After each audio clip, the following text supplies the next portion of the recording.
Hi everyone, in front of me I've got the Galaxy M17 and let me share with you how to update the apps on this device.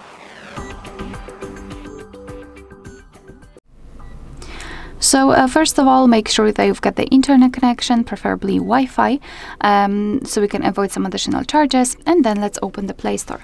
You will be able to follow all of my steps if you've got your Google account added to the device. If not, you can check our tutorial of how to do it. Let me quickly enter the password and I will simply come back. Okay. So this is what you will see after entering the Google Play Store. So now let's simply tap on the circle, which is your account, and then go to Manage Apps and Device. Here we've got updates available, so just tap on it, and we've been transferred to the full list of the updates.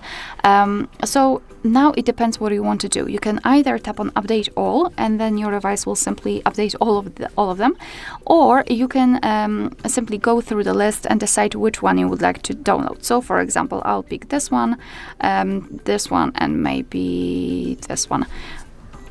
And at the top right now we've got those apps that we want to install. Our device will download them and it will automatically update the app. Alright, so that will be all. Thank you so much for watching. Please hit the subscribe button and leave the thumbs up.